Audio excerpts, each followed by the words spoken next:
Good evening, ladies and gentlemen. Welcome back to the Fitz Bros podcast. As always, we are the Fitzpatrick brothers here to bring you live tonight on this Wednesday. I am Josh, joined by Kieran. How are we, mate? I'm all good, thank you. How are you? Yeah, not too bad. One of those slowly starting to build things. I'm going to jump straight into it today. We've got two very special people coming on the podcast to join us as our guests today. For all of you that don't know, we are bringing on Keep Right On 1875 is Carl and Alfie. Bring those in. Evening, gentlemen. How are we? Very well, yourselves? Yeah, not too bad. Good. Would be better if we were coming into today's podcast with 3 points last night. Obviously, we can get onto that later. But what about yourself, Alf? How are you doing? I'm all right, thanks. How are you? Yeah, good. Obviously, we've got a few things we'll discuss today. Obviously, Coventry, we'll go over that game. We'll talk about last night's result with Sheffield Wednesday. And we'll look ahead to Wrexham. And then we may break some news at some point tonight, but you might have to wait and see for that one.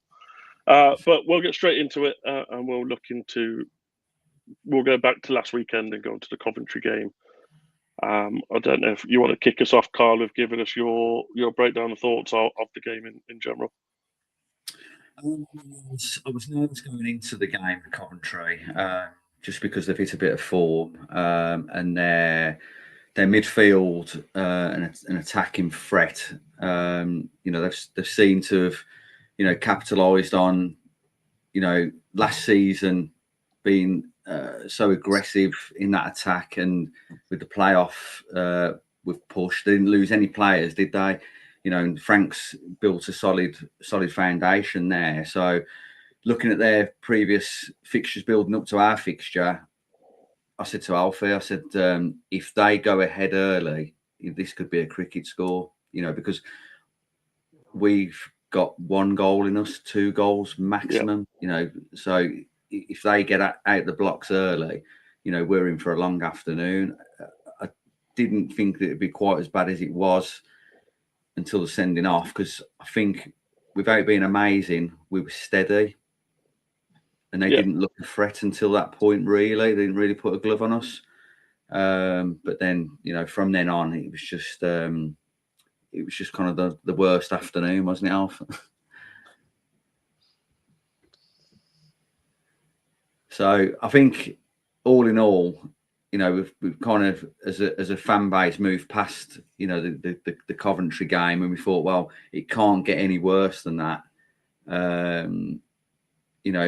But obviously we'll probably get on to last night a bit later. But what was your guys' thoughts on the fixture? Did you? I thought it was a disappointing. I thought we'd have more fight in us. I didn't think anybody really impressed me or felt like they wanted to be there, which is not something we've said that much in the Chris Davis era at all. The sending off is stupid. It obviously completely changes the game anyway. And like you said, it could have been a cricket score at the end anyway. So I think we got off a little bit lightly to end up at the score we did. So I was hugely disappointed coming off the back of that. And then I thought we'd have a really big rebound. And I put a fair bit of money on a big score for us yesterday as a rebound, and against a team that are struggling. I thought, right, and we're at home, this could be a 4-5-0 statement win, and then we go and play like that. So I wasn't happy. I haven't been happy for the last 2 weeks, but last 2 games. So it is what it is. But not happy. What about you, Alf? Yeah, same. Not very happy with the Cov or the Sheffield Wednesday game. It looks like no one really has the desire to go forward or take a shot outside the box. It's like we're trying to walk the ball in. So if you continue to play that boring football, then we're not even in the top 10, really, are we? It's one of those where I've said it a few times, where we seem to get the ball and have no urgency to go forward. We're too happy playing that Arsenal style of play that they used to play back in there, going sideways rather than forwards. And like Alf just said, it's like we're trying to pass the ball into the net. Yeah. I don't think in this kind of football you can play that style anymore. But when you look back on the Coventry back game, just jump back to that one. Come to you, Carl. Is one of those? Do you think the second yellow card's justified, or do you think that's just it's a slip and an accident and unfortunate in that situation? I think in the moment, it did look like they were both a little bit kind of unfortunate for Robinson. I don't think there was any malice, any intention there. And I think they were just clumsy. But looking back at the highlights, they are yellow cards. I think you'd expect that to be given if it was us. But I think Sheffield United fans have said, that he's got that in his locker, hasn't he? Just look at what he did to Kyogo, and then telling the referee to back off as many times as he did when we played him literally a couple of weeks before. Like, the guy's an arsehole, and everybody, and that's just the character he is. We said we needed a little bit of nasty in it, but he's also really clumsy, and I think he sometimes probably is going to get those unnecessary yellow cards. But when you're already on a yellow card, that's when you need to have the Michael Kieftenbeld sort of head about you. Like, I've got a yellow card 5 minutes into the game. I need to be careful for the next 85. And he was occasionally good at that, Kieftenbeld, but I think he needs to have more of that, especially as a defender. Like, yeah, I don't think he needed to make the foul for the second one, but he did, and it changed the outcome of the game. But he's got it in him. If you look at any of the comments from their fans, they all say it. He's got a red card in him in any game he plays, and that's quite a unpredictable thing as a defender, really. I've seen a few tweets that said Jack Robinson doing Jack Robinson things, and like you said, Sheffield United fans were like, "Oh, he's known for this." And don't get me wrong, we need a player that's got a bit of that backbone in them to come in and work with Clara. And I don't think the game he played beforehand against Swansea, he obviously got man of the match. He had a really good game, and I think he kept his head in that one. Where I think Coventry, it might have potentially just been the hype of it being a Midlands derby and his first one with Blues, and the fans after getting a win stuff potentially wasn't the best idea. But Alf, I know you said it in your whether it's your match reaction or your vlog. You both obviously you do reactions and vlogs between you two, and if you haven't checked out the channel, then go and check it out. They're really good. But you said in the video that players like Bright Asai Samuel weren't putting in effort, and there was other players in the game as well that didn't do it. And I think Carl, you pointed on it. We said Laird went down injured, and it's just a skate way of getting off the pitch because you know what's coming. And I kind of agreed with both of you at the point where players just didn't seem like that. And Alf, you said it again about players not wanting it. And do you reckon that's going to become an issue for us with players not wanting to play?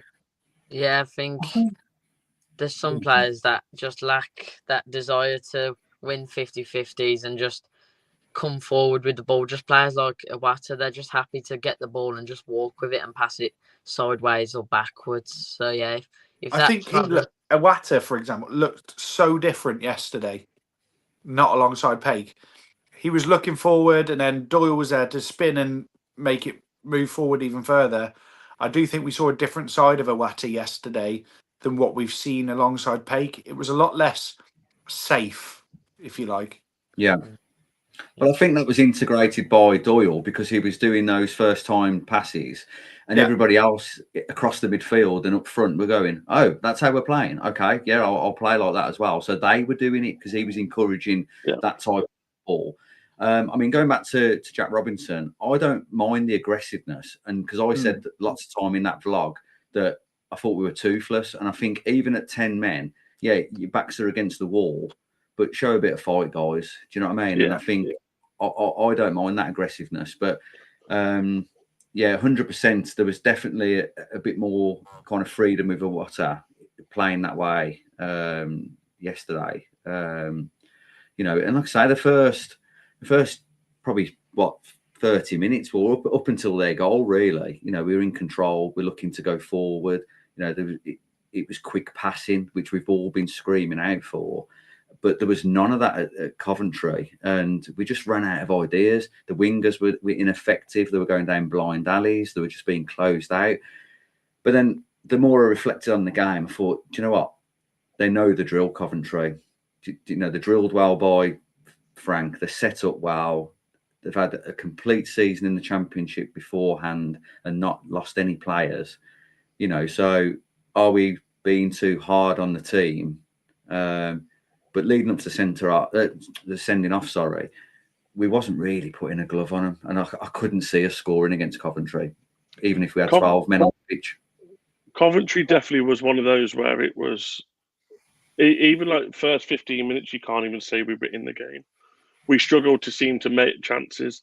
I've said it last week on the podcast that I don't think Kumas is good enough to be starting. Yeah. I think you look at, we had last night Gray and Roberts. I think they're two great wingers. And you saw the difference in the dynamic switch from Coventry to yesterday. Kumas is a bit lackluster on the ball. He hasn't got a good touch for one.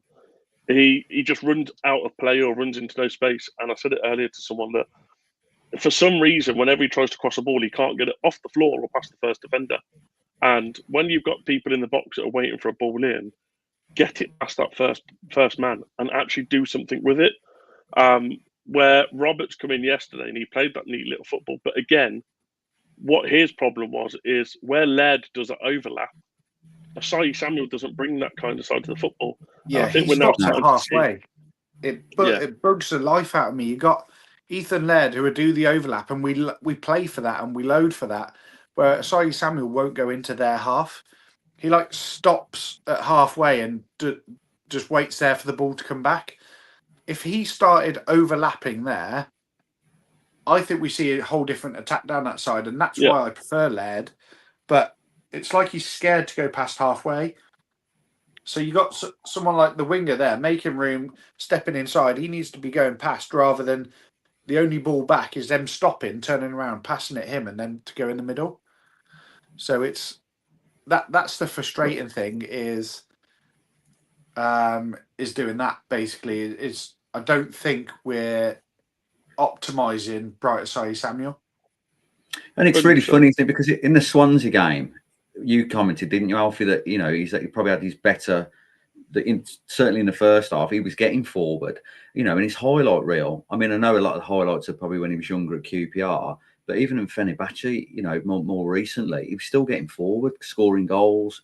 Getting in the box. Overlapping, like you say. But I just wonder, and the more that we talk about it and debate it and hear other things on social media, you just wonder that if the shackles are on the players in terms of the system or the coaches, and they're not able to express themselves, and that's why we're not creating so many chances. And one of the comments that I keep hearing, which I never really thought about it, and it's absolutely spot on if you strip it back, is that it's very Southgate-like, isn't it?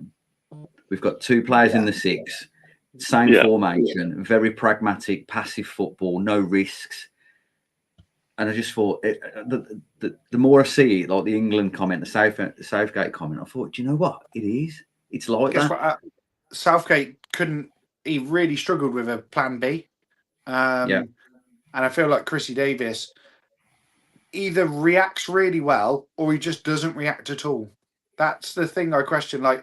And some of the substitutions, I don't know if he pre-plans his substitutions before the game.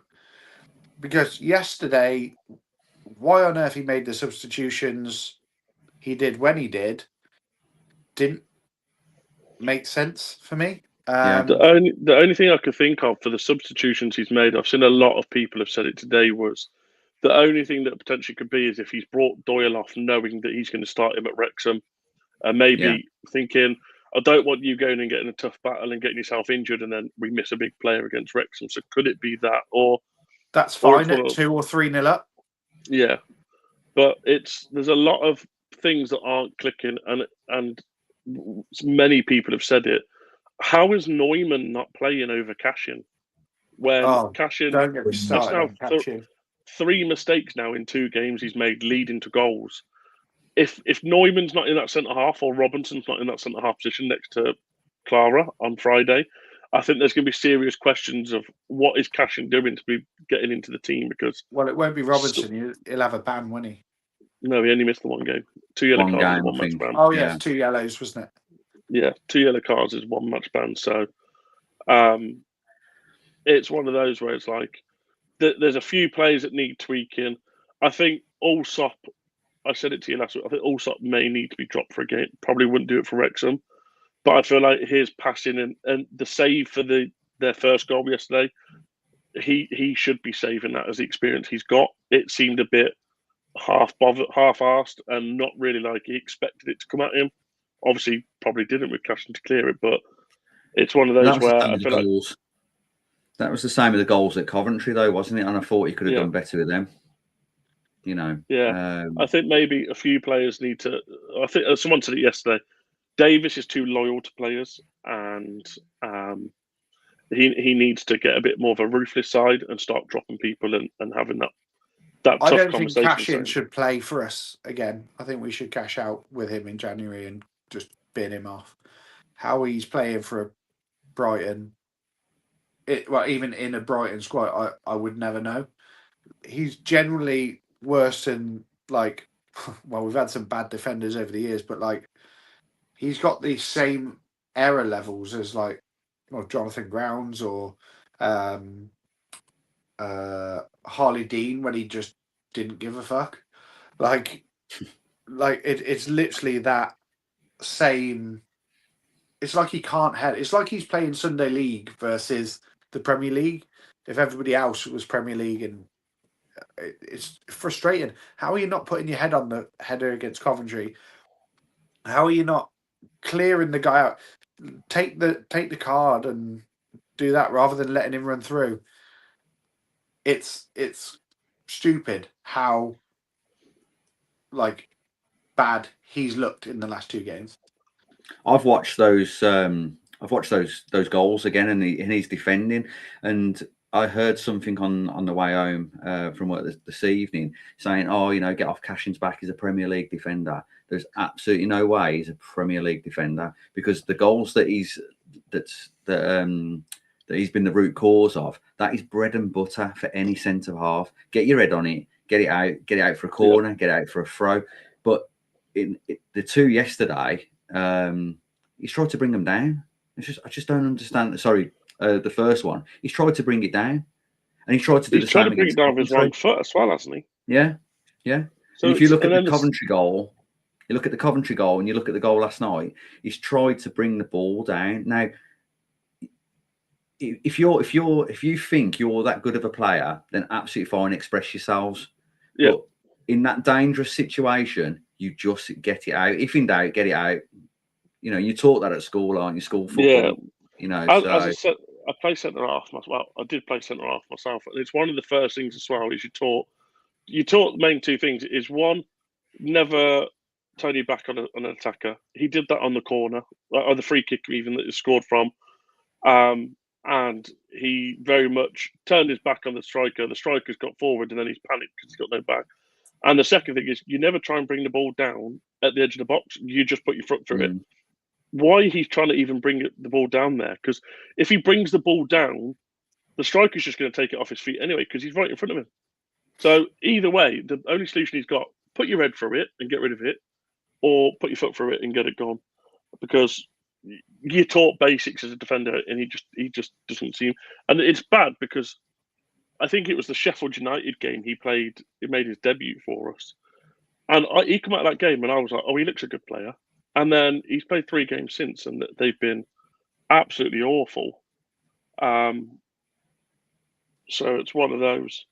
I think there's definitely got to be a change there. I think Neumann must be sitting on the bench going, "Are you having a laugh? What's going on here?" It makes you question a lot of things. Alf, what are your thoughts on yesterday's game? I just think it's the same. I said after Coventry, I don't really want to see Cashin play against Wrexham. It's either Jack Robinson or Neumann. I just think there's no way Cashin was a good player at Derby, because even if they're in the Championship or if he was there when they were competing in League One, there's no way he's like a high EFL centre back. There's no way. Just yesterday, it was poor. Yeah, I said something earlier that someone said apparently Derby wanted to pay 10 million or something for him, and they were like, "How is the guy worth 10 million pound?" I ain't got a clue. I am just gonna switch things slightly a little bit because we do have an announcement to make, and it needs to go out in the next couple of minutes. So, any of you watching that aren't aware, we are doing a charity football match in 2026 to raise money for Harry Help Others and the Adam Stansfield Foundation. And we've actually got our second player signed today. So we haven't put an announcement out. I thought I'll just let him do a video and put it on the channel. So here you go. Hi all, Connor the Brumtown Bombertini here, the current BKFC UK welterweight champion, and I've been privileged to have been asked to play for the Born to be Blues 2026 charity football match at the Redditch United football ground next year on the 31st of May, and I'm looking forward to it. It's going to be a brilliant day. The charities will be Help Harry Help Others and the Adam Stansfield Foundation. So it'll be an amazing day. Make sure you buy your tickets and come and support everybody. And I can't wait to be playing. It's going to be great.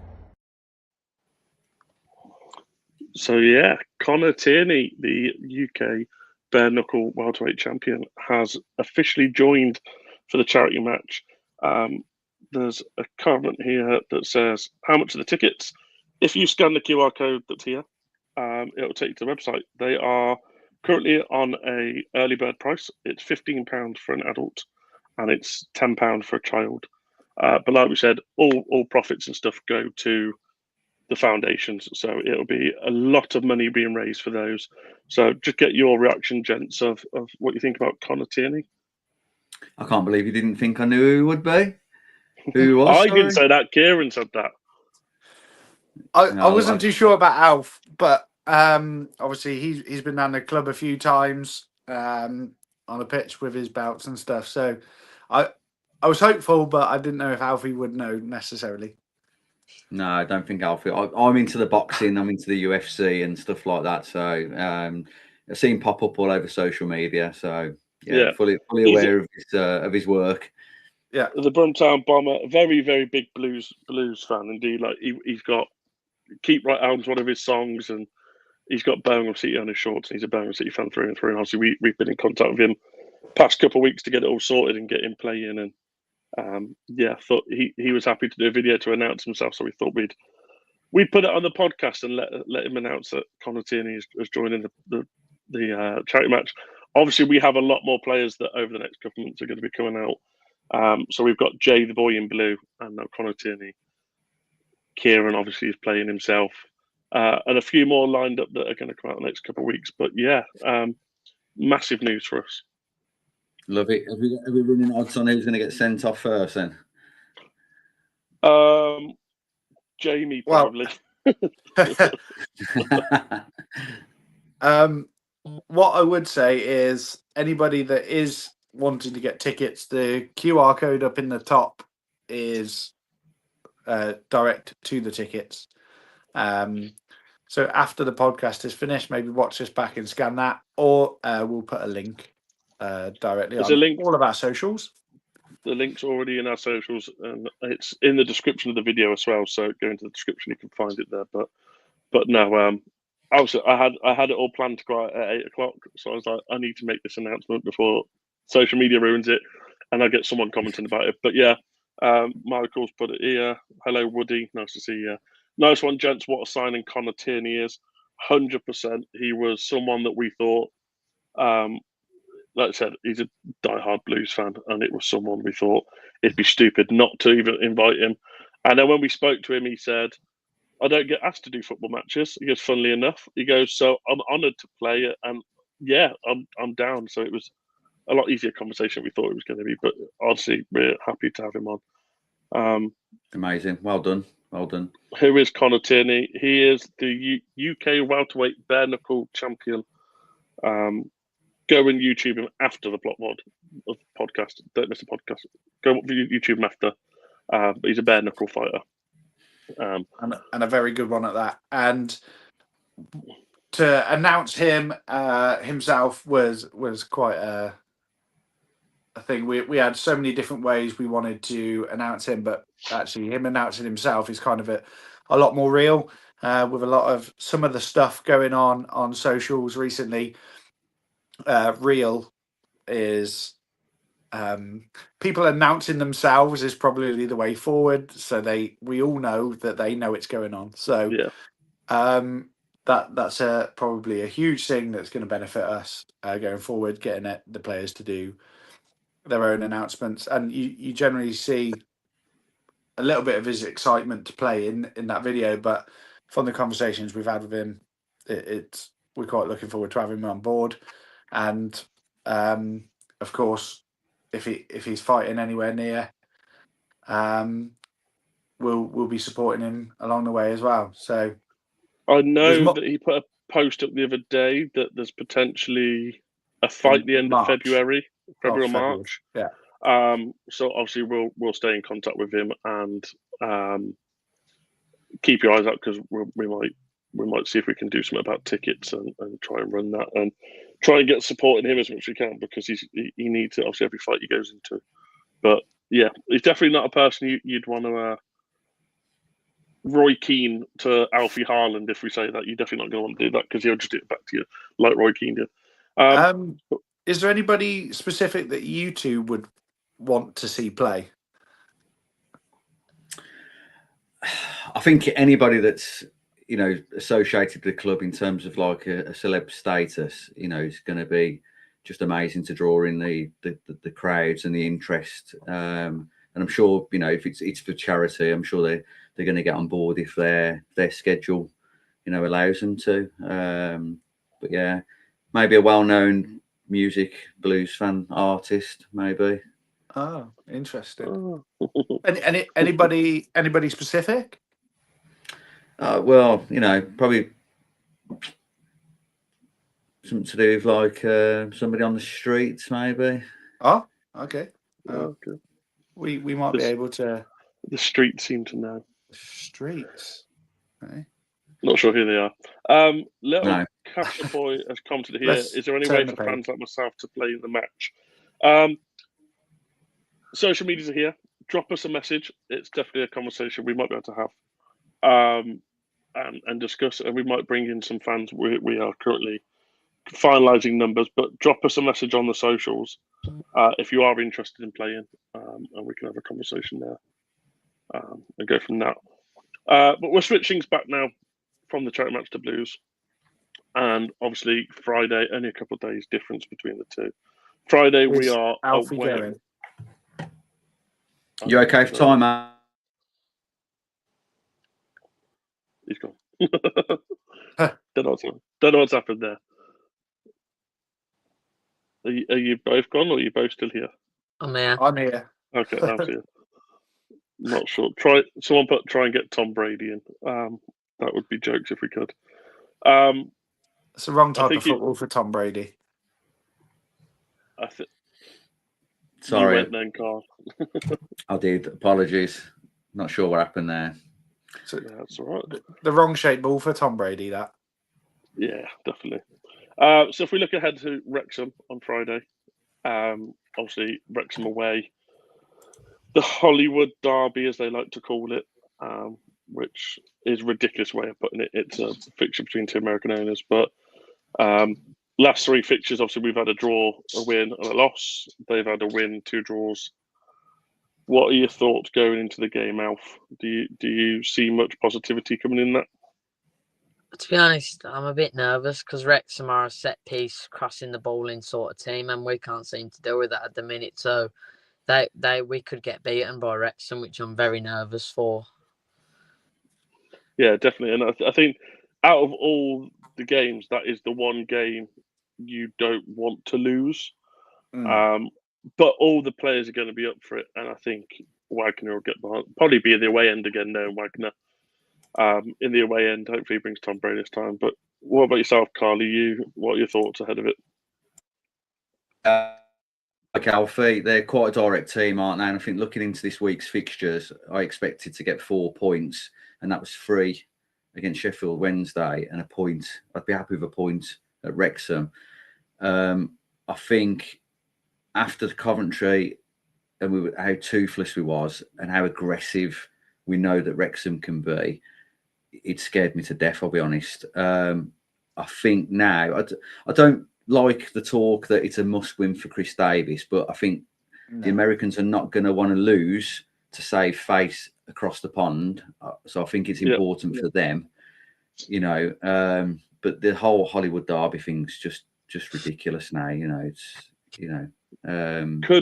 Could Wrexham be a game that Chris Davis? So, for example, if we look at the obviously the negative side of social media of Chris Davis is on the risk of losing his job, as everyone keeps saying, and that he needs to go. So, could a win at Wrexham be that kickstart that just before the international break, that you get the win over the big club owner rivalry, but you've also kickstart. We've got Hull after. We've got Preston in one of the games after. So kick on that run where we actually start getting maybe a few points that are maybe teams start looking at us a little bit differently. The only way that happens is a massive win to relieve any of the pressure. I think at the moment, fans have got on Davis's back. The booze for his substitutions, that's crazy. That's like Aston Villa behaviour. But everybody was confused, but like we all trust Chris Davis. Everybody was saying it during the transfer window, was like, if he's a Davis player, then let's trust him. That if he's who Davis wants, then like we back him, and that's what we still need to do. Like getting on his back as a rookie manager isn't going to do him any favors. I don't think beating Wrexham, especially not like a 1-0, does any favors. That's literally more paper over the cracks, and I think we need to either dominate it, but I am worried about the set pieces. Jonathan Ground needs to give his head a wobble. Like we're not doing anything threatening from set pieces when they're in our favour, and defending them seems like nobody actually knows what to do. So I feel like all they should do during the international break is set piece training, some attacking, some defending, because we've been awful from set pieces, and every single time that we've got a set piece against us, I'm now nervous.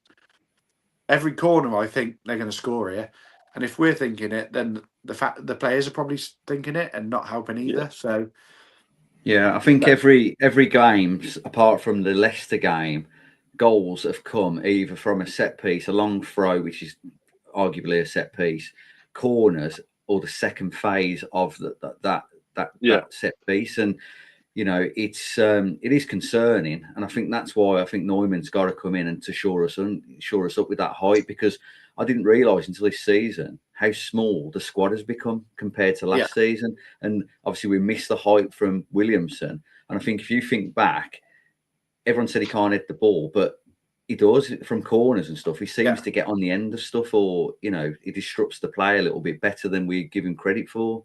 You know, so it is a concern. It needs addressing. And Frankie's comment, I was just about to say, Frankie's comment is spot on. I think Alfie May, with Kyogo's chances this year, we've scored so many more goals. 100%. I do think he needs to score one, but like Alfie May's banging that goal in yesterday. Like he's taking that shot straight away. He's not waiting for another touch and another touch and another touch. He's through. He's getting through. He's banging that in, and that's what we're missing. And then it becomes a different game. I thought. Do you think the system, though? Sorry, do you think the system allows to get the best out of a number 9? Because I don't think we got the best out of Alfie May last season. No, I think we did when we played to his strengths. Like when Stansfield was out, Alfie May looked unreal because we played to Alfie May's strengths. And then Stansfield come back and we were kind of fitting him in. And I think we've missed that. But I want to give Lyndon Dykes a shout out because I thought when he come on yesterday, he changed the way the forwards looked. And again, it was that little bit of height. But I just wish one thing. I wish we played 90 minutes the exact same way we play the minutes after 90. It seems that last 5 minutes of the game plus extra time, we're crossing the ball in, getting headers in and goals, shooting from on site. It's like, where is this during the game? If we did that for 60 of the 90 minutes, we'd score loads more goals. I think the other thing to look at as well last night is you look at the players coming together and the meaning of it. We played a very poor Sheffield Wednesday team. Damari Gray scored a goal in the 99th minute, and they went to Tilton main stand corner, celebrated. Even Davis was down there celebrating. The only player that was like, "Come on, let's go and try and get a winner," was Lyndon Dykes. He run over, he issued them all away from the fans, and he was like, "Right, let's go. Yes, okay, we've probably got a minute, but let's at least try and get something, 3 points out of this rather than a point." Yeah. And you sit there and you look at his mentality as he wants to win every game. I don't think the players should have been happy scraping that 2-2 draw. Yeah, okay, you're going to celebrate the 99th minute equaliser. But that's where I feel like with Alfie May, I said it to you earlier, Kieran, Lyndon Dykes is now trying to fill that character that Alfie May brought into the squad. And I think that's what we're missing is you've got the character at the back of your Claras and your Lairds. Laird is like a big joker and Allsop's a bit of a joker. And you've got that in the defensive side that keep them all combined with the training. But we seem to have lost our main personality from the attack. We've got no one there that's like trying to wind up players, trying to build it up, trying to go. Where Alfie May did that. And yeah, okay, he might not score all the time, but some of his work he did off the ball or even off the pitch, we're missing that completely now because there was games last season where we're not scoring and he's on the pitch. Stansfield would come running over and he's the one there going like, "Come on, sort your head out, keep yourself in the game and go." Where now they're running over to Chris Davis and everyone just seems to be looking at them all lost and there's no character there to try and push it on. Yeah, I think going on to your comment about you'd like him to play in that 90 plus minutes the rest of the game. I don't think we've got that intensity that we had last season because I used to say to people at work, like the Blues this season were relentless. Like for 60, 70 minutes, we were pressing, and we would not let a team settle. And I thought, well, League One teams must have thought, God, will you just give it a break? Because we can't keep up with you guys, but we're not seeing that this season. There's not that level. We're not even really pressing. No, like that. That's what I haven't seen the last few games. Is we've been winning the ball so high up last season and the beginning of this season that yesterday they were pressing with one person pressing, and then they were just passing the opposite way to whichever he was closing. It was an easy way out where that pressing mentality it seems to have faded out, and that I think is one of the big reasons why we're seeing such a difference in chances. We're kind of letting other teams play rather than taking it to them, and that's the big difference, I think. I'll bring this question to you, Alf. What are your thoughts on Tommy Doyle? Well, yesterday I think, but he the match. I've been saying that he should be starting over Paik as of late anyway, because I think Paik and Iwata, especially in the Championship, I don't think they can play together anymore because I think Doyle goes forward with the ball. I think the other players go, well, if he's doing it, why don't we do it? And I think that's having a positive impact on the rest of the squad. So I'd say he's like the gel of our midfield. 100%. I think as well you see it where last season when we had so much time to push forward, and I alluded it to many times of Christopher Clara playing as the centre defensive midfielder. He's that high up the field. Now this season we're having to drop off. I think Paik and Iwata are too much like each other to play them together. They're like you said, we haven't got that ball attacking midfielder that'll get it deep, will turn and attack and push everyone up. Paik gets it and he tries to judge a game and he'll make a few passes out wide or across. And Iwata will do the same thing. Where, like you said, Tommy Doyle will get it, he'll push forward and he'll try and look for Stano in that 10 role, or he tries to look for Roberts or Gray and he tries to play it attacking wise And it worked for the goal. He got the ball off Cochrane, played it into Stansfield. Obviously, there was a lucky ricochet.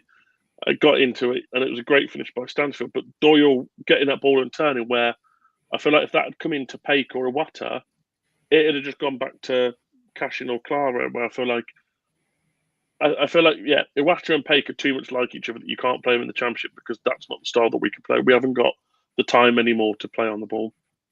I think it was an interesting comment I heard earlier on that Tommy Doyle pretty much ran the show in midfield until he went off. That's when we seen Barry Bannon start to impose himself on the game, and they started to get a bit of forward momentum then. So it just shows how quality is. I mean, there's, again, at work, we've got lots of different fans, you know, Wolves fans and Stoke fans, and they're saying, how is he not playing? How is Patrick Roberts and Doyle not starting every single game? They've been instrumental, should I say, in getting those teams that they played for promoted out of that league. Yeah. You know, and they're not getting the game time to settle. Do you know what I find is Paik and Iwata kind of, where last season we had that slow build up and everything was slow, side to side to side, and it was slow. They were great, but we need pace now, and we've got Gray, Roberts, Kyogo, Stansfield. Like, we've got fast players now, but the ball comes into them in the middle and they just slow everything down or pass it sideways. And that's where I think Doyle stood out, because he was like, right, turn, spin, pass, go. Like, that was a big difference, I think, in his game. And I think maybe Paik and Iwata only need to come in if we need to hold midfield and slow down the game. I think another person to look at as well, another person to look at last night when he come on, that I don't think he played too bad, and I think he actually kind of helped fundamentally get us in a position to score, was Mark Leonard. He come on yesterday into a game where we're 2-1 down and struggling to get hold of that midfield. He came on, and first couple minutes being on, he made a couple tackles, and it was like, okay, right. And he instantly was getting the ball and doing that Tommy Doyle of, right, let me run forward, let me try and put pressure on people. And then you noticed it, like you said, the last 5 minutes of the game and the 9 minutes, 10, 11 minutes at the time, whatever it was, that he was the last man then. He slotted into that role when Clara went up front and decided he wanted to become a striker. Leonard got that role where he was getting the ball deep and he was pinging the ball over, and he was looking for different players to. Sorry, I'm just going to adjust this because Alfie's just dropped out. Looking for different players to adjust things, and he very much looked to control the game. So I reckon Leonard and Doyle would work well in that role, because Leonard could drop off and play that defensive side as well. And then maybe we'll look at something different there. But someone's just put in the comments, I'll try and find it. I'm just going to put Alf back on. Someone's just put, what are your team predictions for the next game? So I'll come to you first, Carl. What do you think the starting 11 is going to be? Well, I mean, it really confused me going into last night's game, because I thought there'd be wholesale changes for the Sheffield Wednesday game, going stronger for the Wrexham game, and I was really, really shocked. So I thought Beda would have played last night. I thought it would have rested Clara. So I think now that we've only got a point at Wednesday, I think he's got no choice but to go strong again. But the team is now starting to pick itself because of injuries and because of poor performance. So, you know, I think Cashin's talked himself out of or played himself out of a position now. So I think that's going to be Clara. I want to say Neumann, but I think the aggressive nature of the game, I think it does need Jack Robinson in there, as long as if he can keep his cool. Obviously, Cochrane's got to play left back because we've got no other option now. I'm hoping Samuel will be fit, but I think he had a knock on his ankle. So Chris Davis was saying Doyle's definitely going to start. I think Roberts is definitely going to start. He'll go with Gray again. I think he'll go with Iwata, because I think he's the only enforcer that we've got, isn't he, in that six that can win the ball. And I think it's crazy to think that, I know we didn't get the game time, but we've got to remember that Christian Bielik was a CDM, he was a 6, and he was made a centre half. I don't think he was fancied because he's not good on the half turn, receiving the ball, playing out from the back. But if you wanted someone to win the ball and get the game by the scruff of the neck, he was going to do that for you, you know. But I really like Lennon as well. I don't think he does much wrong when he plays. I'd like to see more of Dux if he's fit, but I still think he'll stick with Stano and Kyogo, I think. And I think Dykes might be the impact player. I read some earlier, because you mentioned obviously about Brightside Samuel having that injury yesterday, that Laird is out for 6 to 8 weeks apparently. So if Laird's out for 6 to 8 weeks, Brightside Samuel potentially could be a couple of weeks this injury. That means we've got Alphonse Samstead that's going to come in right back. And to be fair, the way that Brightside Samuel's effort has been the last 2 games, I wouldn't mind maybe seeing Samstead and see. I just wish it wasn't against Wrexham that we were going into on a Friday night, but he'll bring fresh legs into a game. So jump to you, Alf. What do you reckon starting 11 will be? I think defence will. Well, I think Allsop will obviously be in goal. I think Cochrane will play left back because there's no one else that can really play there at the moment. I think the 2 centre backs would be Clark. I think because Wrexham's height stuff, I think Neumann will come in for this game because he seems like a taller centre back.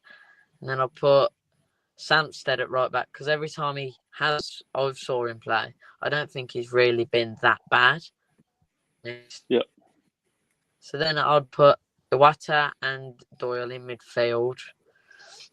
And then I'd have it as Gray, Roberts, Stansford with Kyogo up top, and then Dykes to come on later on. If he's fit enough, do you... Obviously, we sit and talk about Dykes coming on. Do you maybe look at changing Dykes to a Dutch and seeing what he can do? Because obviously, he played against Swansea and he looked really good in that first half. Obviously, that the chance he had where he got the ball in and somehow managed to turn into a shot. Do you reckon, Key, that maybe Dutch gets some game against Wrexham and that could be a game that potentially gives him a push? I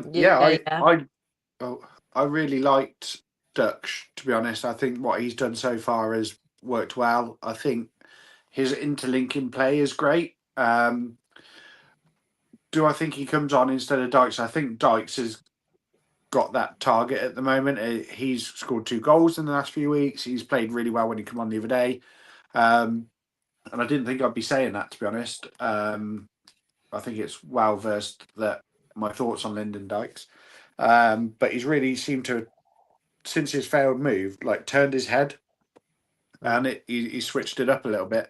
So I don't think Dux comes in over him. But I do think if we rotate anything, it'll be Stano to the 9 and Dux to the 10 rather than having Kyogo and Stano. But other than that, I agree with that lineup that you just said. Yeah, I think that number 10 role is obviously still very questionable for us. And I've said the last couple of weeks that I think Stansfield in that 10 role has changed games. He very much looked the part yesterday for the first 25, 30 minutes. And he links up well with players. And he was playing Kyogo through it. And his whole attitude of just trying to better everyone. I think you've seen him proper mature this season into a squad player rather than make it all about me. And I think Alfie may have help with bringing that out of him last year. So maybe Kyogo will be that kind of player that will help him even further. But if you're going Stano in the 10 from what we've seen so far, if Dux isn't fit and you put Stano in that 9 position, who are you then bringing in for that 10 role? Because realistically, have we got Fujimoto? He didn't look too bad yesterday coming on.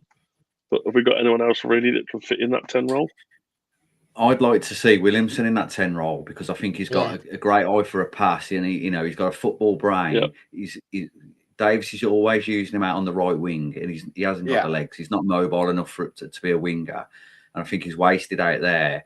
And I think some of the goals, the assists that he got in League One, if he can do that kind of, if he can unlock the door for a Kyogo, for a Stano, I just don't know if he's a 10 that can engage the press, but we don't look like we're pressing anyway at the moment as much as we was last time.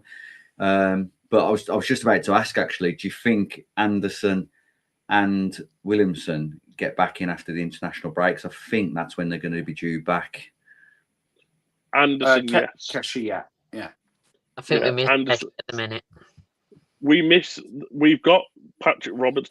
Roberts hasn't come in and done anything wrong. He's come in and he tries his hardest every game. But Keshi brings you that strength as well as the speed, as well as the skill. I think Keshi's got the same issue a bit of Kumas, where sometimes his final product is the problem. Where if he can work that out and obviously build that back into his recovery, you're bringing in a fast, strong winger who's just going to attack at people, and he does get the ball, and his first intention is to run. I think we missed that massively, and I've said it I'm a big Williamson fan. I think he's a great player, and I've said it in the past. I think that 10 role is where he needs to be. People reckon that the game's too fast for him in that role, but he can slow it down to his pace. But then, at a flick of a pass, he switches the whole game, and we're on the attack with pace. And he did it with that Kyogo pass he played when Kyogo put it wide. But he shows that kind of skill there. In that game, he kept bringing the ball in, held it at his feet. He controlled how the pace went. And then as the defence are slowing down, it was like, bam, there's a quick ball. Off you go. See you later. And people are there for it. So I feel, like you said, Williamson coming into that 10 role, he could be very influential there. So, it's one of those where I feel like they just walk back into the team when they come back. Yeah, I mean, obviously talking about the Wrexham fixture, I mean, look, Kiefer Moore, O'Brien, Windass, you know, they've definitely got that threat there, but we've got more than enough to give them a game, and we can go there and get a result, can't we? It depends on how we set up, I think, the mentality of it, and I think as the pressure got to the players from Tuesday night, because it can have the opposite reaction, can't it? You know, with the boos and the jeers and stuff like that. I put a post out earlier on, and if we were flying high and Davis decided to leave for a bigger job, would we question his loyalty? Because a lot of the fan base are ready to discard him, and I think he's still got credit in the bank for me. Yeah, totally. I don't think anything. I may have been critical and said last night, annoyed that I'd see him go after the Wrexham game, but I think I was sat having a conversation with the partner earlier, and I said the minimum for me would be the November international break. So play Wrexham, whatever result that is this weekend, hopefully a positive one. Go away, you've got 2 weeks to work with your team, and then we come back, we've got 5 or 6 games and until the last international break. If we've only picked up 3 points from now until then, I think that's where you start looking at going, right, let's get him out, bring someone in for the last month before the window opens so they can see what they actually need to be bringing in January. And then you look at someone else. But if we go away from the international break, come back and then go and get 12 out of 18 points or 15 out of 18 points, whatever it is, I think you've got to sit there and go, okay, right, we've got the trust in him, and you'll get all them fans back on side. But I think November's international break is the bare minimum that he's got to have till. Yeah, I think sorry, Kieran. No, you go, mate. I was just about to say, I mean, it's crazy to think that we're 3 points before the fixtures tonight. We're 3 points off third, second. And if someone had offered you that at this stage of the season, you'd probably think, yeah, you'd snatch their hands off. I think the expectation from the club has driven the fan base expectation that we expected more.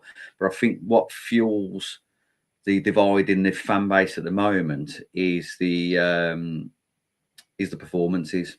It's the performances and the chance creation, I think, and not being excited. I'm not getting out of my seat at the moment for chances. I think what we need to do fan base is lay off a little bit. I think I was hopeful that we'd be in the top 2, and I did think that at the start of the season. But in reality, like, I'd be happy if we finished in the top 10. I'd love it if we could actually challenge for promotion, and I think that, like, to aim for the playoffs would be the ideal. But if at Christmas we're in the bottom half, I think that's where they really start thinking about it. I don't think we should be applying any sort of pressure before that. We've just come up from the from League One into the Championship, so we can't expect the world. But we did have lots and lots of promises from the board, and then not a lot of money spent. Yeah, there was a few free agents that are on high wages that will obviously equate to the same as signing them, but like we didn't spend a lot of money. So it kind of makes me think, have they not spent money now to see how we get on with our current squad to go big in January? But then that means them putting all their eggs in Chris Davis's basket for January as well. But with a full send on the budget then. Everybody's saying we've got a mid-championship team in League One. Okay, let's do half a season and see where we are. And if we need the extra players rather than just spending money for the sake of it, let's do that as like a business plan for a long term rather than everything right now. I think that might be an option, but the substitutions need to change. I think who he's bringing off and when he's bringing them off needs to be looked at. Kasha needs to stay away from the team, and I think the mentality has dropped a little bit with that press, and I think that's where we got most of our chances from. Yeah. So I feel like that needs to come back. I don't remember us winning the ball high up too much recently. And when we got players like Stano and Kyogo, how are we not that are chasing down every ball like they were at the start? They're not doing that anymore. So they're kind of just jogging around. So we need to give everybody a kick up the arse, really, I think. I think it's interesting what you said earlier on about the scheduled substitutions. I'm sure I heard that in his post-match comments that he always planned to take them off at that time with resting them because they haven't had much game time. Well, they're not having much game time, Chris, because you're not playing them. Yeah, that's what I was about to say. I think you look at last night's substitutions he brought Doyle off when we were on like probably in the best part of the second half that we were having, and I wonder if the game maybe you turn a corner if you kept him on for an extra 10-15. Like he brought him off at 60 minutes, which to be fair is quite early to bring in a substitute. If you made that same substitution at 70-75 minutes, but it's 2-2 at that point, or we're 2-1 up at that point, I think it's a completely different reaction from the fans because you've given him 70 minutes, 75 minutes. We've got the lead. We've done the best. Okay, let's bring him off. But you brought him off as we're just starting to build into the second half. But he religiously makes changes at an hour. But that's where I think you make that slight change of, I don't know, you bring in someone else off in that role rather than you bring maybe Roberts because he hasn't had much game time or pre-season or something like that. But I feel like maybe he needs to take a reconsideration of, right, let me stop the 60-minute mark. Let me have a look at how we're doing. If we're getting to the point we're building to a game, you change that for 70-75 minutes and go, I'll give you another 10-15 minutes. If in that 10-15 minutes you go behind, then you make that change. But I think he's just making the changes at the wrong time. Like, I understand resting them for a big game on Friday, but the timing just wasn't the right time. If you compare managing that to their fitness, like Formula One, for example, where they go, the strategy would be we stop on the 23rd lap and we stop on the 52nd lap to do our pit stops, but then you've had a much better result, or you've managed to get ahead and you're not using tyres as much, or you're in control, or you need to do it sooner. They have to adjust to win, and that's fine margins could be the difference between winning or losing in Formula One. If they apply that same mentality as, I'd love to make this at 60 minutes, but if at that point those are your two most influential players, they got to stay on the pitch. You can't change something that's the only thing we've got going on at that point. You have to adjust and go, okay, let's say 5 minutes, or if there's something happens where you're like, okay, no, now's the time, they look tired or something, but I don't think they did. I think they looked okay. Yeah, recovery for the weekend. But if we're 3-0 up, yeah, bring them off at 60 minutes. Like, it doesn't matter. 2-0 up, 3-0 up, fine. Get them off, save them, rest them. But at the end of the day, we need to win games. That should be the ultimate goal of every game we go into, is to go in there to win, not to rest our players for the next game. Especially when you're playing someone as low down as Sheffield Wednesday. I think that I don't want to take the piss a little bit too much and piss the fans off, but they're obviously not had a good start. They're not paying their players. It's like 5 months now out of the last 7 they haven't been paid on time. Their club's in an absolute shambles with their fans, with their owners. And fair play to them fans that travelled yesterday. I know you pointed out yesterday, Alf, that they brought a big fan base to the game and they filled that stand and that area and they were loud and they were the key thing for them. But when you're playing a team like that with the players that we have, we should definitely be taking more away from that than what we did. And it needs to be adaptable. I don't think that's where Davis is. After that early goal, we should have went after them, and like I say, with that intensity to get the second goal, then we could have looked to rest the players. But when Doyle and Roberts went off, arguably that was they just had probably the best passage of play and the best chance that we had, and I think that's why the fans were booing, because it was just like, hang on, have you just seen what they've just done collectively? Yeah. And you're now taking them off. It didn't make any sense at that point. And to take them off together as well, I think, like, if you had taken one of them off, it could have been a bit of a, oh, why has he done that? But then you've got the other one's influence on the game still. But to take the two most influential out of the 11 off, it was like, where has this even come from? I just think that was a bad decision, and I think we need to react more on the fly rather than trying to plan everything minute by minute before the game.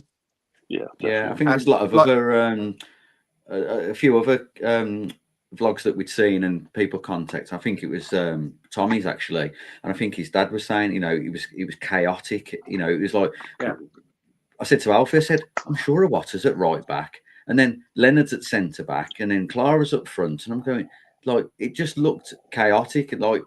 It was just a shambles, and that again, that's another word I think Tommy or Jack used in that vlog, and it was just like, or their reaction video, sorry, and it was just like, and it was just like we were in disbelief of some of the changes. And I think, I've always been told that if you're having to make those sort of changes, you've tactically got it wrong. You've got it wrong if you're having to make those kind of changes.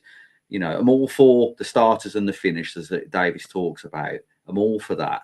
But like you said, Kieran, if it's working and we're not getting the result that we're getting currently, you've got to leave it, haven't you? You've got to leave that alone for another 10 minutes, Even 5 minutes. Okay, is something coming? Is it building? Like, because after that chance where they just played that passage of play, right, the crowd's up. Then you've got players are then going to be a little bit more up for it. You can build that sort of like consistency. Right, let's ramp it up a bit more, and then it's going to come. We all know that at St Andrews, when the fans are up and the momentum's there, we're scoring. To then do that, to then take them off, just literally killed all momentum, like it was an egg thrown at a wall. Like, it was just instant dead, and it was shit. And he never recovered from that. And I think when you look at Clara going up front, Leonard in centre back and Iwata right back, I think it shows you then, for the first time, I think we've seen it under Davis, where he panicked and went, oh shit, I just need height up front. I need to get the ball up and pump it as much as I can.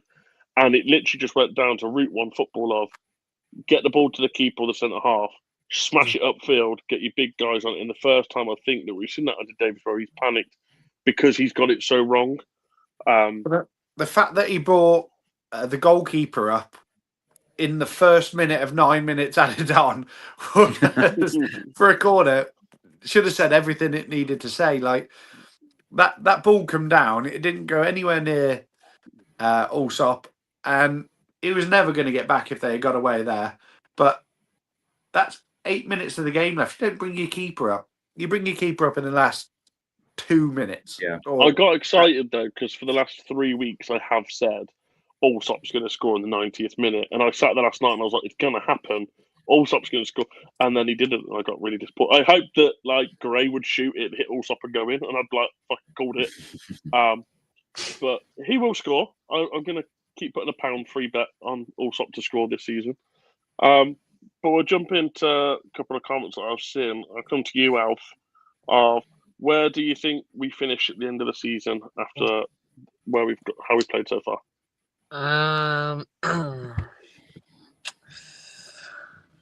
As of right now, I don't know.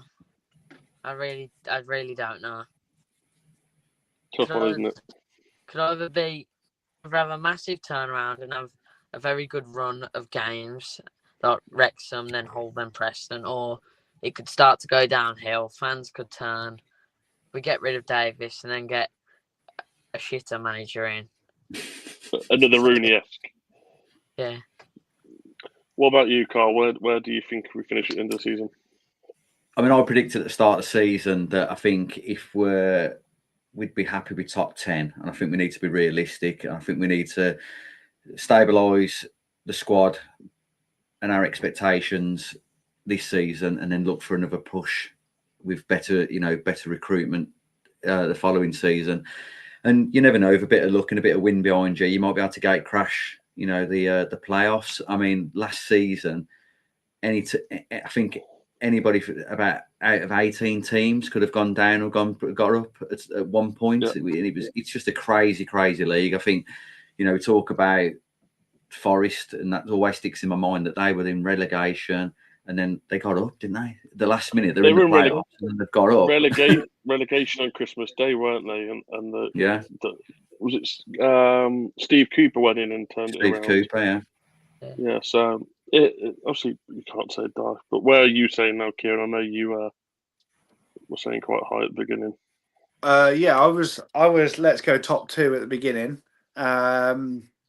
But I do think realistically now, looking at the way we're playing, I agree with Alfie, to be honest. The next 3-4 games are going to see the direction that we're heading. If we don't have a very good run, I think we spiral like we have done many a times in the Championship.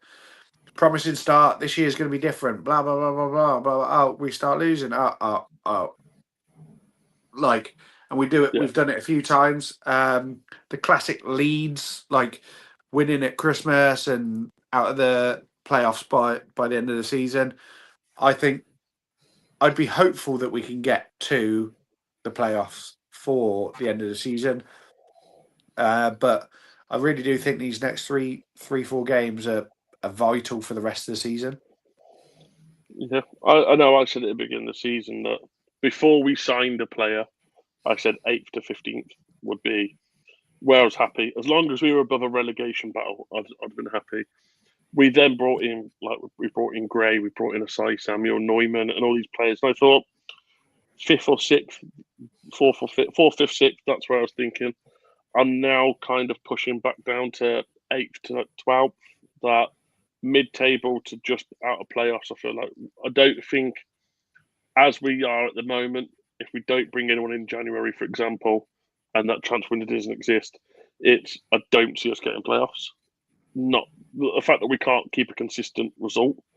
But if we can get to January and we're still 3 within that 5-point gap of playoffs, I think the right recruitment in January could be massive and could give us that push that we could hope to have a better second half. Do you think we've actually missed being the expected winners of every game this year?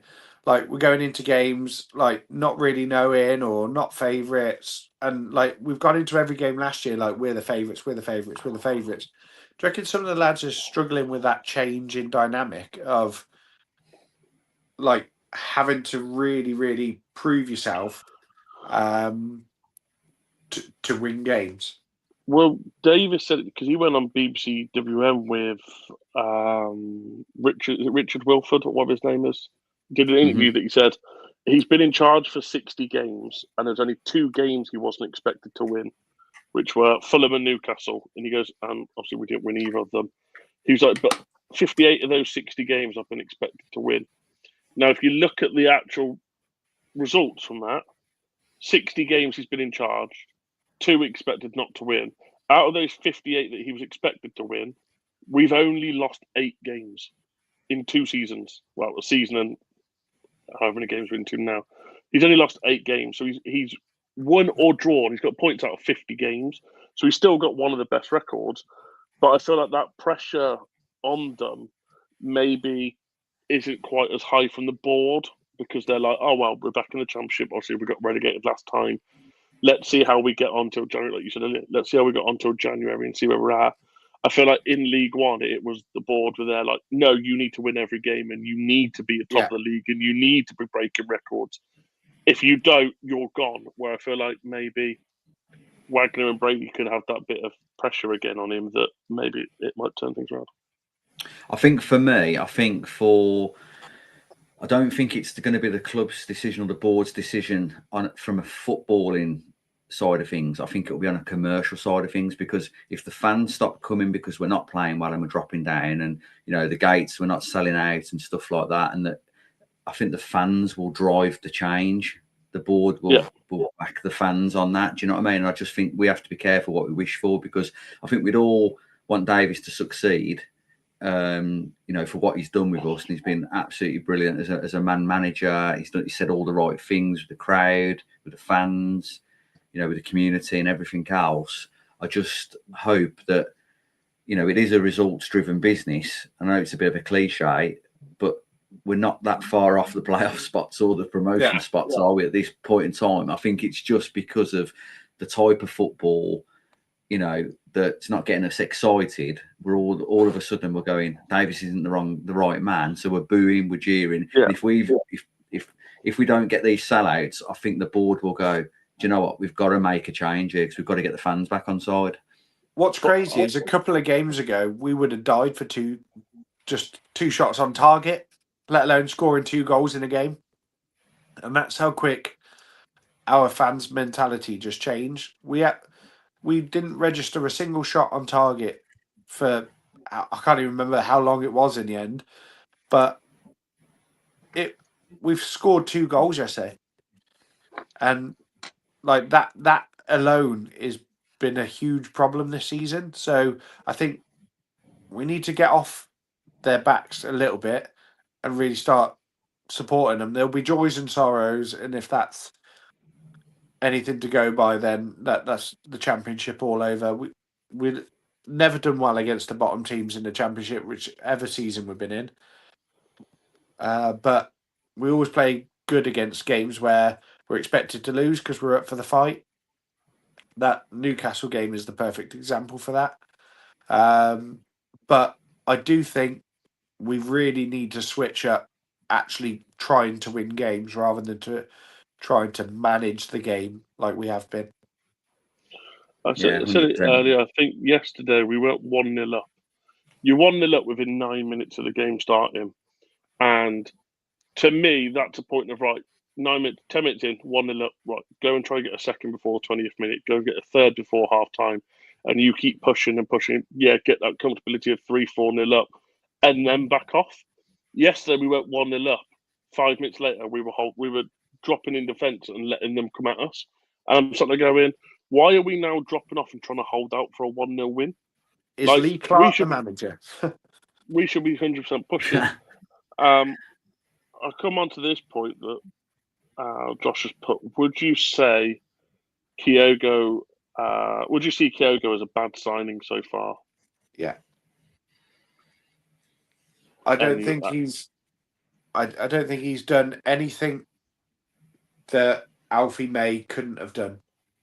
And I'd have loved to have seen Alfie May in this team and this league. I think Alfie May scored 3 of those goals that at least that Kyogo's had chances for. I I did see it when he first came in as an Alfie May upgrade, but actually watching him play and his lack of confidence at the minute, I actually think it's going to take him a few games scoring consistently to actually get his confidence up.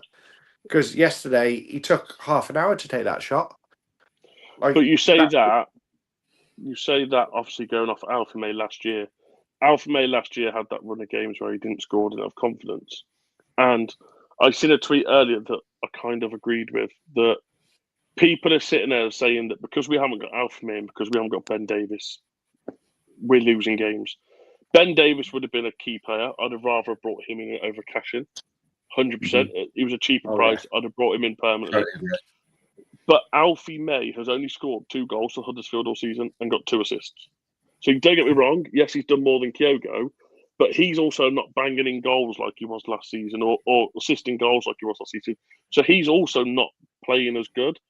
If people are sitting there and going, he's no better than Alfie May, I don't think, maybe that goal yesterday he scores.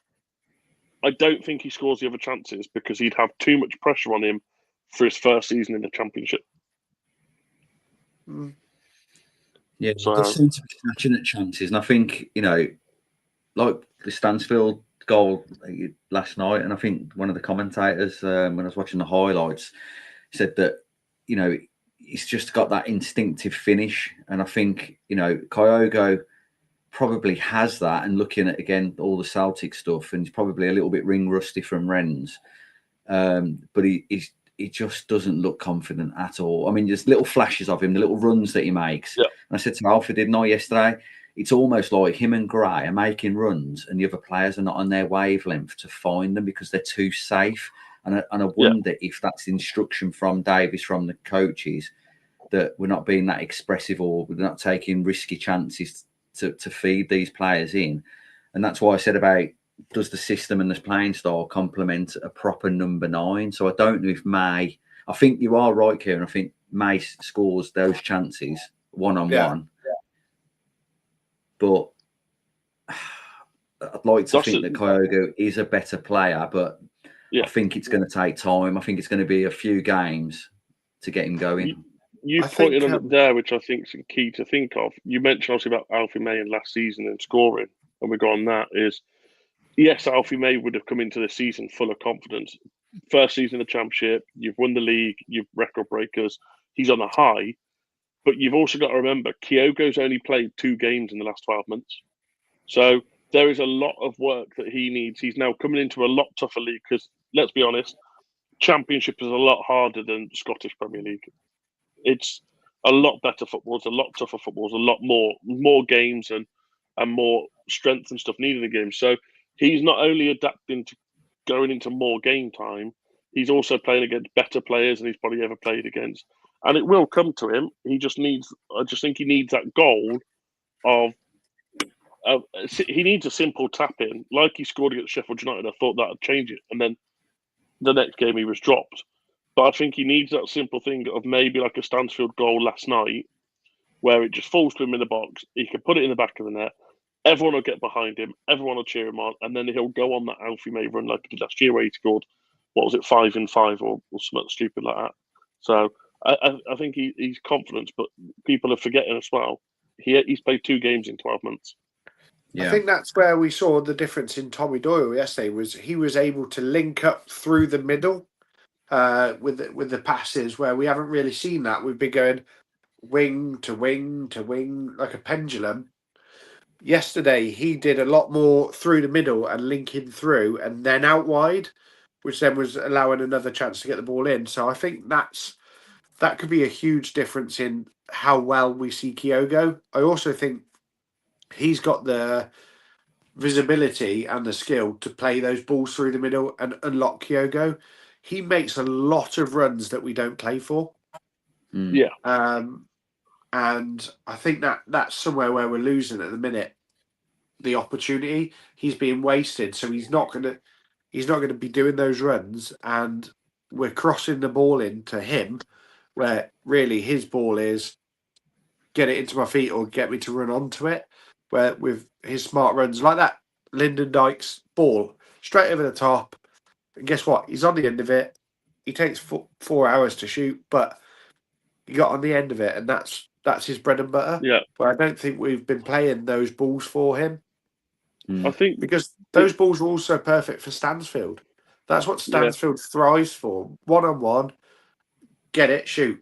And that's what we're not playing for at the minute, and it's frustrating. That's what I said about Williamson in the 10 when he played Stansfield through for that. When he played that lovely ball over the top at Barnsley, and he almost put the backspin on the ball. Do you know what I mean? It was like a deft touch type of thing. And I just wonder if that's the kind of player that unlocks Kyogo a bit more. And it's just a wonder that he doesn't try Fujimoto in the 10 or around Kyogo to complement him, because, I don't know if there's a translation barrier there. Do you know what I mean? With the other players, I'm not sure how good his English is. But you just wonder if that's also a key to bringing him in. I think there's only 3 of us, Josh. I think people also haven't took into consideration as well that last year in League One, we sold 17 players and brought 17 new players in. We had a complete overturn of the whole squad. This season, you've got a fundamental of last year's squad. You're bringing in a couple better players that aren't quite yet up to par of this is a whole new style. Like, we had new managers, new coaches, new team, new everything last year. So I think last night there's a clip that sums it up perfectly of Damari Gray points down the wing, goes to fake the run, and then comes in to get the ball off Stansfield, and Stansfield played the ball down the wing. So they're not quite going, okay, well, if he points maybe that way, he's going to come in here. If he points there, he's going to go there and try and trick players. They're not quite on the same level as each other, learning that bit. But that's where it's going to take time. I was hoping that by this 2 months into the season, they'd be able to work off that. But I think that's where people are forgetting as well, that last year, because it was a whole new squad, they learned everyone's style of play straight away. Where if you've got that bulk of 6 players, 7 players in the team this year that have a way of playing, they understand each other, then you bring in 3 or 4 new players that don't play that same way, it's going to be hard at the start to try and learn it. But I think it's mad that we haven't played the same team. I think for the last 6 games, we haven't kept a consistent team. And I think that's also where we're looking at. When we're talking about the squad picks itself, like you said earlier, it does, but at the moment that's not a good thing, because we've got so many injuries. Everybody's chopping and changing. No relationships are being built because nobody's playing the same consistently side by side. Yeah. You've got Bright, and then you've got Laird, and then you've got Bright, and then you've got any of the front 5. I think the only consistency has been Clara and Allsop. Other than that, we've had chops and changes literally everywhere. So I feel like if we could get a little bit of stability and get some of those players back, we'll have a huge difference. But until then, I feel like we need to really start playing together in training a bit more, like we are on a game day, like setting up as we're looking to set up. Maybe that'll help.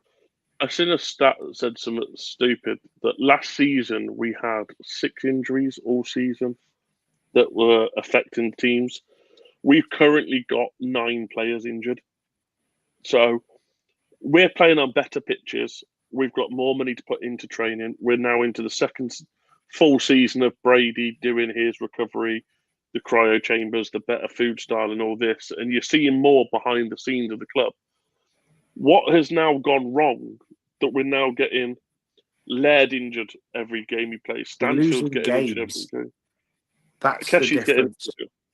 Yeah, but where's the difference? Again, obviously losing games, and it makes me wonder when Carl said it from his Coventry vlog, that some players will go down and be injured because they don't want to face the trouble of what's going on the field. And I very much feel like maybe bright aside Samuel yesterday, that was the situation that, I'm going to go down injured because I'm getting absolutely done by this defender and I've got nothing to go in my way. Yeah. Yeah, I'd be disappointed if professionals in our team. I think we would never have dreamed of talking about players in that way in League One. It's like the team was together. They were in the fight together. And I think if we've got now players that don't fancy it or think, well, I'm just going to feign an injury because I'm not up for the fight today, or I can see where this result's going, I'm going to come off. Just thought, what? I thought better of us than that. I thought better of the kind of the leadership and the togetherness. But I could be wrong, and I hope I'm wrong. But that's what it looked like at the time. No, we'll start wrapping it up there anyway. Obviously, Carl and Alfie, wherever Alfie's gone, we do appreciate obviously you coming on and finish your thoughts and opinions. Do you want to let everybody know where they can find you? What you say? Yeah, so all over social media at the moment. So predominantly the YouTube channel is, match vlogs and reactions. We are on Instagram and X, so look out for stuff on there. Keep right on 1875. Love to get you involved, guys. Yeah, definitely. Like if we're ever around, we'll definitely do some more work together, and also we'll bring you on again. Obviously, just a reminder to everyone: if you check our social media, we have announced Connor Tierney tonight, so he will be playing our charity match. If you go to the top right corner, which I believe is above me here, that way, I'll my screen it to you. That way, then there is a QR code that will take you directly to buy tickets to the link. It's going to be a great day. A lot more announcements to come on that one, and obviously you can find us on the Fitzbro podcast on everything. Also worth noting, Born to Be Blues, who are hosting this charity match, is a page that we have brought together to help promote other content creators and build ourselves a little community. So if you get the chance, pop onto all their socials as well, give them a follow, share their work. Some big news coming from them soon, potentially soon. We'll get that announced. But definitely an interesting one. Obviously, we'll see what happens after Wrexham. We'll be back next week, even though it's an international break. I will be back. Kieran might be. So I will bring in a special guest. Don't know who that is yet, but we'll work. I'll be in Egypt. I'll bring someone else onto the podcast that will make sure that still go out next Wednesday. And obviously then we'll look ahead for the whole game. Predictions for the game, just to finish off. Wrexham predictions. Carl. I'm going to go 1-0 Blues. Josh. Nice and tight. I'm going to go. I'm going to go 2-1 Wrexham. I think I'm going to go. It's going to be an absolute slobber knocker, and it's going to be 3-3. And I think both teams are going to want to prove a point. I don't think there's going to be much defending, and I think it's going to be a lot of attacking from both teams. So I'm going to go 3-3. And I'd love to see Kyogo as one of the scorers, but we'll see. Maybe an Allsop 90th minute equaliser. I don't know. Who knows? No, I'll say 3-3. But no, that's it from us, guys. We'll end it there. So last thing we'll say is, just because I'm going to say it because it's in the comments, keep right on and shit on the Villa. Amen. Keep right on, guys.